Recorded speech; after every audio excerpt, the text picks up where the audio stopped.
Thank you very much. It's really an honor to be here. And, well, spending like 3 months at OECD as US delegate, I have to say that now I'm not representing US government, even though I'm a federal employee. Well, it's difficult to be in France and not talk about Napoleon, and I think the story of Napoleon is clearly relevant to our roundtable. Of course, he was an important figure, and he was the first who introduced these intermodal ideas.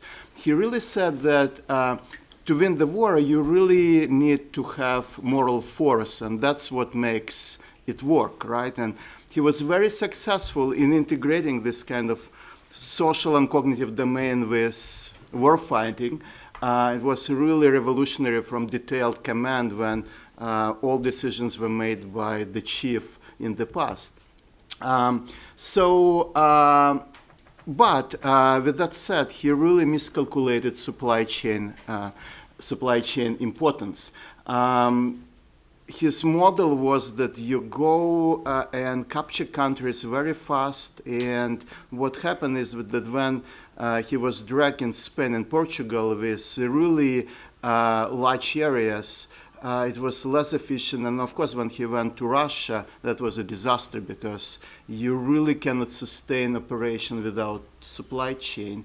And what is interesting, again, with Napoleon, and it's relevant to what I'm going to say, he was trying to really quantify. Apparently, Napoleon was getting fellowship to study military because he was a really good mathematician. And he even tried to quantify how much of moral versus physical, 3 to 1, and cognitive plus social equal physical plus information. So if you go through what he was saying, you can really put numbers on the way he looks at military doctrine of the time. Now, moving to transportation and supply chain. Well, it's a big mess. It's really interconnected. You have many issues to deal with. And the question is how. So, and I guess because I'm in military, I'm always fan of the way military look at this issue. And some 20 years ago, we have what is called network-centric operation. And the idea here is that you really need to look at operations as interconnections across physical, information, cognitive, and social domains. You cannot win the wars just with good equipment. You need to know what's going on. That's information domain. But it's not enough. You need to make a right decision with that information. And you need to place those decisions in the right social context. So that's kind of interconnected domains where military operation takes place. Same is true for transportation. So you have this real world when you have all this interconnected communication, physical information, and social domain. We like to represent them as a model, and we look at those as a network with the goal to figure out how to manage this system. Back to the question that our chair put forward, is exactly how you decide on how to manage complex supply chain or complex transportation infrastructure, given a complexity of the real world. What is the best representation? Right? And of course, multimodal transportation threat space is very complex. Supply chain is getting, as we discussed already, lean and global, less sustainable, less secure, less resilient.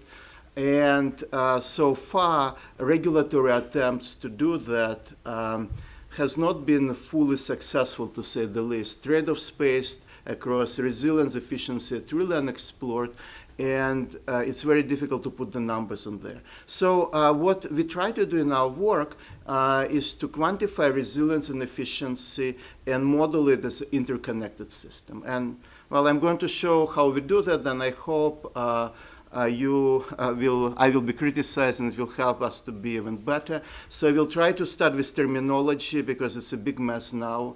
I will try to introduce supply chain efficiency and resilience. Then I will show an example how we look at one network, which is like road network, and then how you start to integrate additional layers with cyber and social layers with 2 and 3 network. And I will talk a little bit about new technologies, blockchain, and so forth. Okay, back to definition. We already discussed it.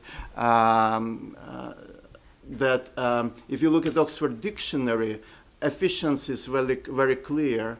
We need to achieve maximum productivity with minimum wasted effort. When you start to go risk and resilience, it's getting to be more interesting. So Oxford Dictionary clearly define risk and resilience as very different things, right? Risk is a situation involving exposure to danger. If you manage risk well, you achieve state of security or robustness, the state of being free from threat. So the risk concept starts with fully functional system, and we don't like to get it down. We like it to be secure. We like it to be robust. We harden the system so no matter what, it doesn't lose functionality. While resilience is capacity to recover from difficulties, right? So resilience starts when risk fails. You have system that it failed, and we like to get it back to operation. And well, our little paper in Nature really discussed that and argues that what happened now, National Academy in the US and many European agencies and executive order of Obama combine this kind of risk component and resilience component, recovery and adaptation component together, and now you define resilience as risk plus recovery and adaptation, basically. And it's getting to be very difficult because many agencies deal purely with risk, and now they call it resilience. And if you use this definition, that's perfectly fine. I cannot argue that they are wrong.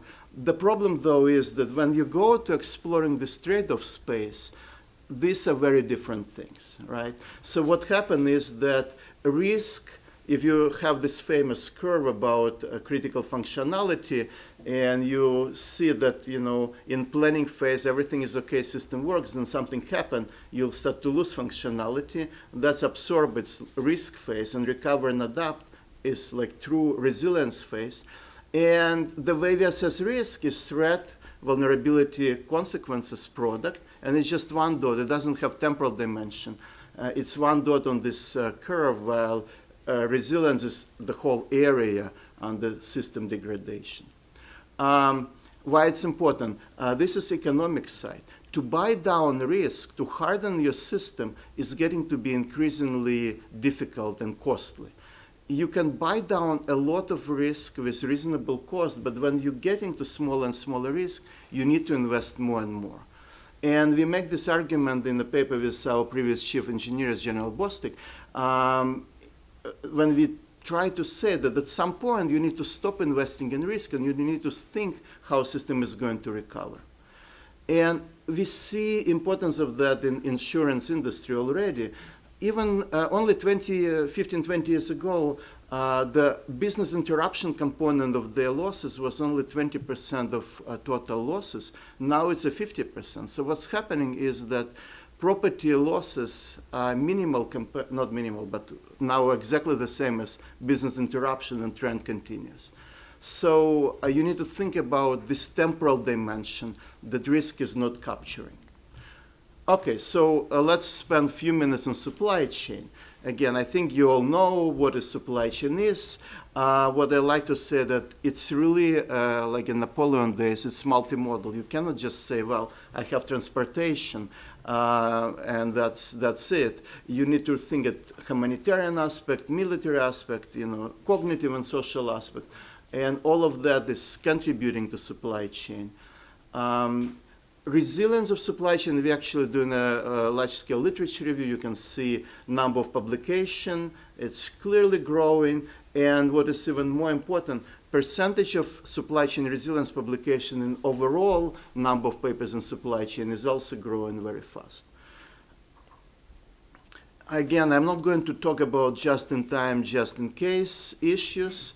But what I like to say is that just-in-case is better for risk and resilience, but it's worse for efficiency. It costs a lot of money, so it was a big shift to just-in-time. But, you know, clear example of Fukushima accident shows that this is really not resilient. So we need to think about that. And in this curve again, efficiency, I skip it, it's obvious. So what we found in literature review is that supply chain a multi-layered network, and you really need to integrate this command and control of supply chain, kind of human factors with material flow and civil infrastructure. The way decisions are made is very important in supply chain management. It cannot be ignored. And of course, we need to look at materials flow, but you have different structures of supply chain, and I'm going to talk about that in a more abstract way in examples. And yeah, of course, materials flow are complicated in different supply chain. And again, back to this overall vision, you need to connect all this together. So how we are going to do that? First, you need to be able to measure. And I will be talking primarily about resilience in my presentation and risk. So how you measure resilience? Most of the efforts now are going through metric-based approaches, and I will briefly talk about those. When you develop individual metrics, or connect them in indices, or visualize them in dashboard, or most advanced work that we do is using decision analytics to connect this to specific decisions. And then what really needs to be done, it's model-based approaches, because metrics only snapshot of what's going on now. If you like to predict future or figure out the efficiency of your management solution, you really need to start looking at network science, Bayesian models, and things like that. So on metric-based approaches, we develop what is called resilience matrix, when you have all these different domains of action and temporal stages of resilience, and you basically in each cell you have metrics that shows how system prepares in physical domain, or absorbs in information, or recover in social, or adapt in cognitive. And if you measure each of these aspects of the system, you can have a coherent view of how system performs overall. And then what you do, you ask your decision makers what is important for them. Is it physical domain more important, like in case of Army Corps of Engineers, we build, so it's for us it's more important than information, but we also need information, maybe less important. So then you can kind of feel of that, and you be able to see how specific courses of action compares in this space. Specifically, you can view this weighted sum when one project improves physical infrastructure, another project improves social, and you can calculate as utility of specific intervention as changes from baseline resilience to if one project is implemented versus another. So what you have here is comparative evaluation. These units of utility are meaningless. It's just integration of values and data, but they're useful to figure out what to do. While in risk assessment, in everything related to risk, we try to quantify risk as a probability of something happening, of damage, and in absolute numbers. It's more difficult and probably impossible in many cases when threats are known. But this approach allows more flexibility. Well, the problem with metrics-based approaches is that they're lacking these casual models. We really don't know why it's happening. It's kind of snapshot of what is now. We can figure out if we do something now how the system will improve, but we don't know mechanism. We don't know long-term consequences, and it may not work. So what we really start doing is network-based resilience theory. If probabilistic risk calculation is kind of language, mathematical framing of risk assessment across multiple disciplines, in resilience world, we think about how system can reconfigure itself. So it's natural to think about this network and reconfiguration of this network as language for resilience, and network science provide mathematical apparatus for doing that. So in a sense, my ambition is to really figure out how you quantify resilience as property of the network topology, ability to recover individual links and nodes and connections and all that. So I'm going to show how we start doing that in transportation network. And that would be my video, just to say why transportation. Well, it's a really fascinating case. Even in 1937, we already had traffic jams. And now it's, of course, disaster. Actually, I was stuck in Paris trying to get to the hotel for a long time.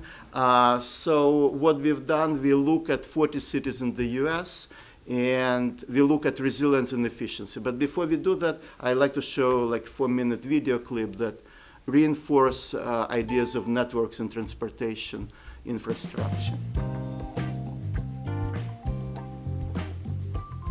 Every day, we rely upon complex interconnected systems to make modern life work. Let's take a look at traffic.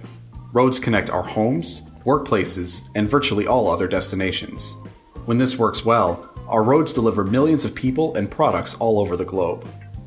When these transportation routes become overburdened, we get traffic and gridlock.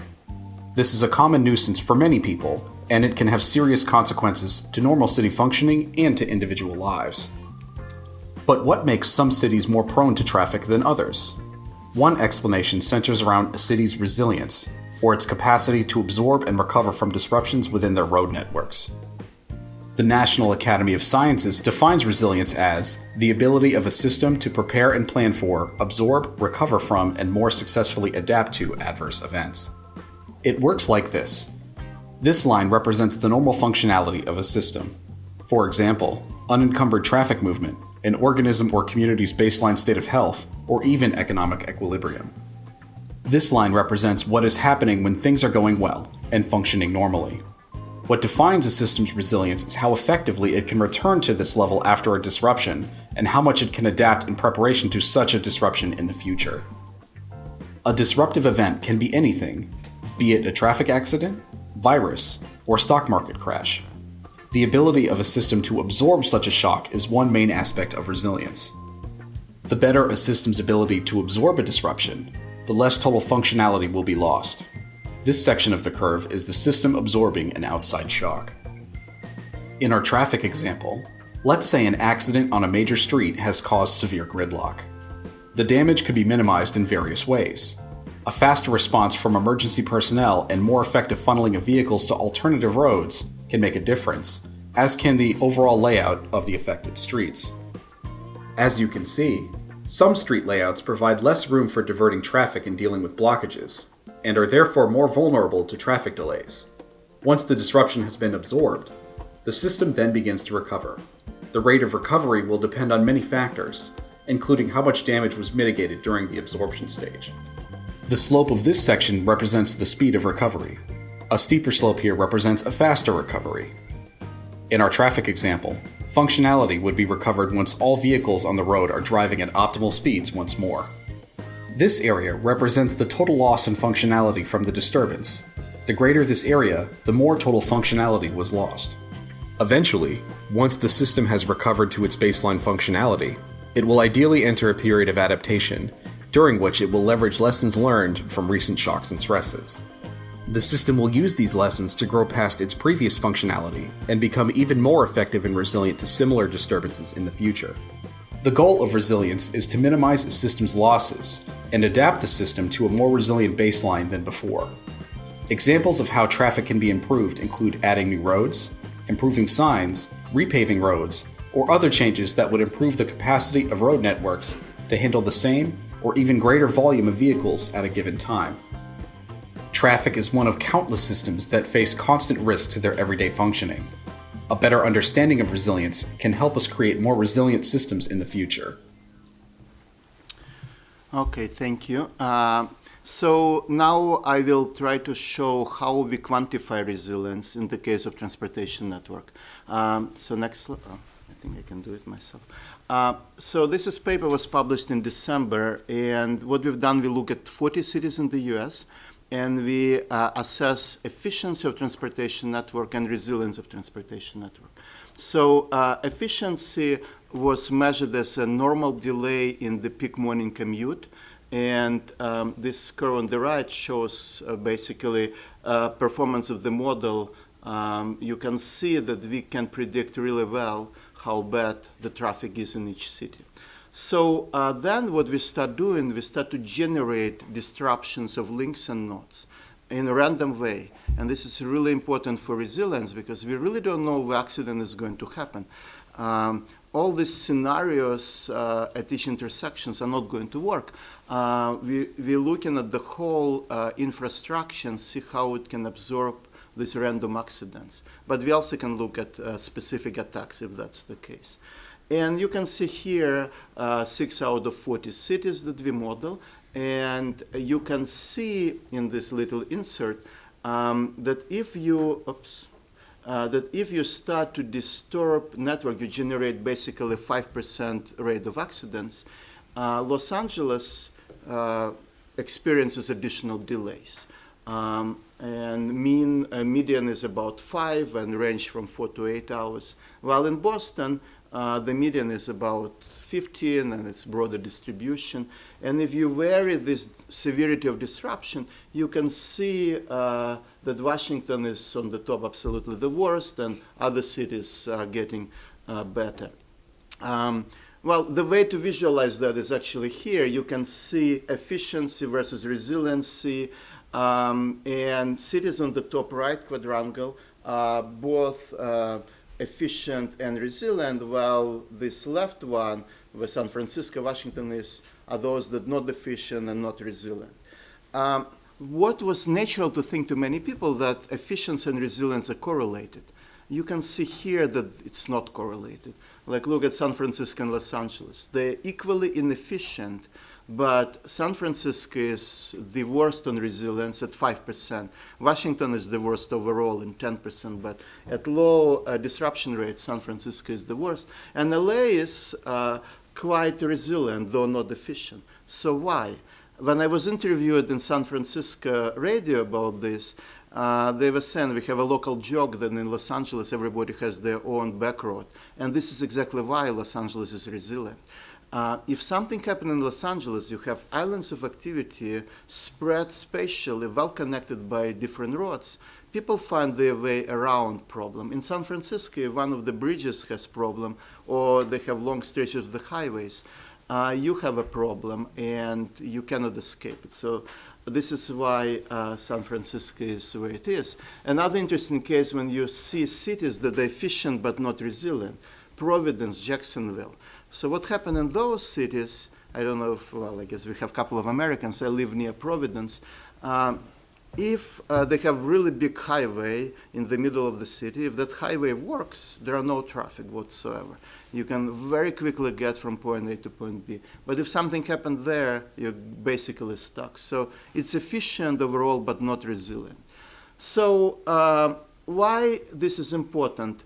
Well, because it has humongous cost implication. Of course, I cannot be at OECD without not talking about money.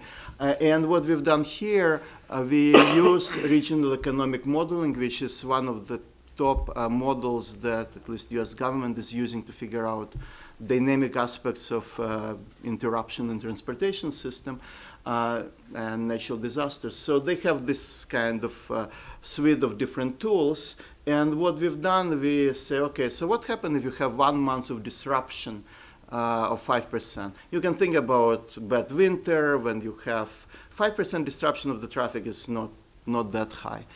And you can see a very significant economic impact here. It's for Atlanta, 1,000 jobs lost, $100 million of dollars in GDP lost, and all of that. So this is preliminary results, don't quote it, but it has significant impact. Now, this calculation assumes that time lost in efficiency and resiliency is the same, but in fact they are very different. If you have kind of normal delay, you know how early you need to leave to make it for your meetings. But in resilience situation, it's this unexpected delay. So we argue that cost of this delay is much higher. We don't know how to model that within RAMI suite, but we did some kind of back of the envelope calculation. And again, you can see that aggregated early cost of delays are very different. And if you look at integrated resiliency and inefficiency cost, even with 5% delays, it starts to get to be comparable. And in some cities like San Francisco, of course, lack of resiliency costs even more than lack of efficiency. And why it's important? Because managing for resilience and efficiency is very different. right? To change efficiency, you can just have one big highway like in Providence that absorb a lot of traffic, but it's not resilient. To really add resiliency, you need to have smaller roads. So again, I'm not city planner, not specialist in this area, but we need to think how these issues needs to be integrated in planning for transportation network in cities. Right? Now the next line of research is how you integrate additional network here. This was just one road network. Now how to add additional network. So what is interesting, again, I don't like to go in theory of the networks, but the point that I made before is that transportation networks are different, and we have different types of network. We have random network, a scale-free network, and they behave very differently. So, for example, our road network is more or less random, but airport network is a scale-free network. You have hubs, and it's very efficient, but it's not resilience from targeted attack. If you hit the hub, you have a lot of delays. And what is important in this connected network is ability to connect all dots together. This is what it's called, giant connected component.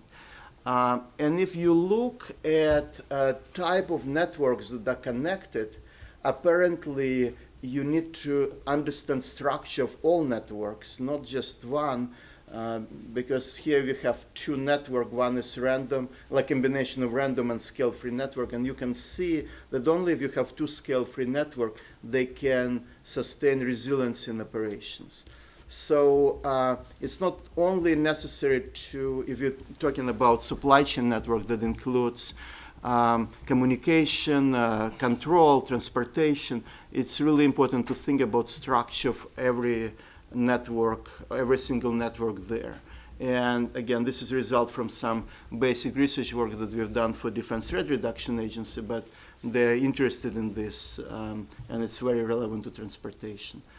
Now, example that we use here when you start to connect cyber and physical network is using the same model. Now you have intelligent transportation system and somebody's attack on that, and we start to generate the cyber attacks with different frequency in the same transportation network, and you can really start to model severity of disruption when you do that. So this paper is under review now, but it argues for necessity to think about intelligent transportation system and modeling those. Okay, so I'd like to say a few words about technologies. I think we'll have some discussions of blockchains. We thought about blockchains, and what they do, first of all, they only act in cyber domain or information domain, right? And what they do, they increase efficiency in that domain, increase resilience in that domain, but they decrease efficiency. Why? Because now you have kind of one ledger and one person controlling it. With distributed ledger, you have multiple people, and it's really important to understand that blockchain is not going to solve all our problems. You know, if somebody stole a banana out of shipment, blockchain will not help to figure out when, who did that. The assumption there is that everybody record everything and it's trustworthy and consistent. So in this blockchain, if we assume that the beginning of the ledger is really represent reality, and then people reflect exactly what happened, but if they are missing something, maybe not specifically looking at that, it will not get where you need to be. So blockchain can build trust, but it goes with expense. And this is kind of getting to the whole idea of efficiency or smartness and resilience. Again, you can really be efficient and smart with getting technologies and information technology specifically, but as our chair already said, it creates new vulnerability. If you have computer controlling your transportation system, and it's very efficient if everything works okay, but if that computer is damaged, you cannot recover it unless that computer is recovered. And good example is its energy sector. Florida Power Light is one of the top energy company in Florida, and they spend like $3 billion, I believe, for smart grids technology.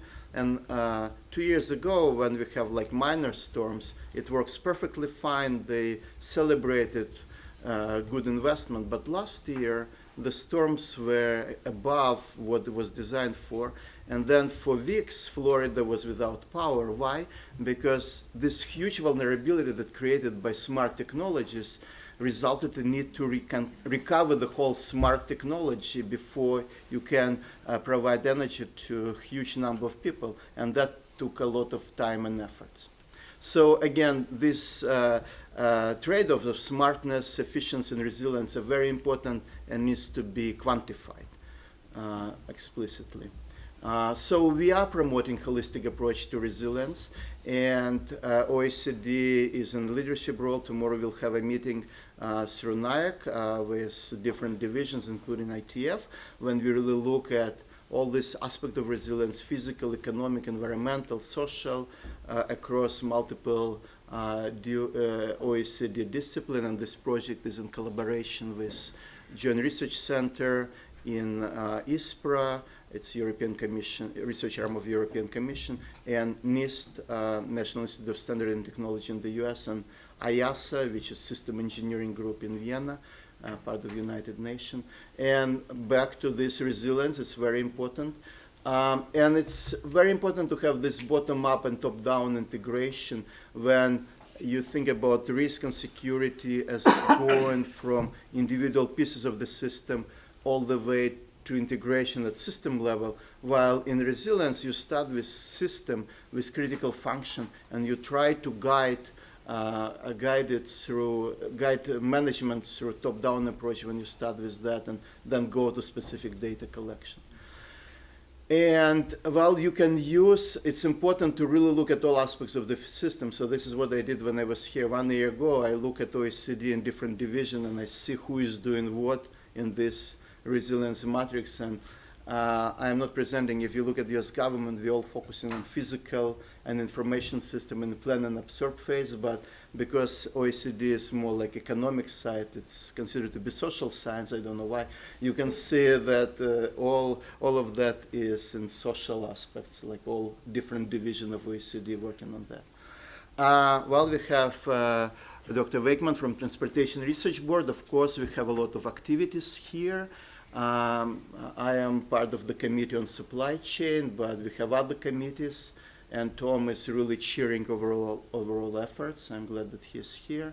And we have this major conference in October where we bring all TRB research related to resilience together in Denver. And well, the final slide I'd like to present, and I didn't have time to discuss, I hope it will be done more. What is the connection of sustainability and resilience? It seemed to be like one of the themes. We published this paper. It can be only few situations when resilience is part of sustainability, right? So you have, under sustainability, you have social, economic, environmental, and resilience may be the fourth leg, and then you need to have a trade-off of resilience versus economic, social. Or resilience can be your goal, and then sustainability may or may not be part of resilience. If if I'm a business, I'm talking about the resilience of my business, I may care about sustainability or may not, right? It depends whether I believe in societal goods and benefits, but I may ignore sustainability. If I'm in military and I'm worried about my troops in combat, I probably will not care about sustainability. So you need to think about, again, about what are you trying to solve, what is your mission, and then you can place sustainability and resilience in the right component of that. Or they can be completely independent, can be different goals and deal with different ways. Another issues related to sustainability and resilience, what is common, they both have temporal dimension. But sustainability, when we talk about sustainability, is usually about very long term. We like to leave a planet in the shape we have now for future generation. While resilience, it may be more shorter term goals. Yeah, in a vehicle, in a month, in 10 years, I will have my business in a different shape. I like to be able to operate. And if something happens, like shocks and stresses, I like to recover fast, right? So this paper kind of start to argue, and hopefully we'll have time to discuss it. And yeah, we published a lot on this. I have flyer with this publication if you're interested. And well, we have a book, and we have a couple of conferences, including World Congress on Risk in Africa, with resilience as the theme. And I'm doing native workshop in Estonia on hybrid, primarily information and cyber domain and hybrid threats. So if you're interested, let me know. Okay, thank you very much.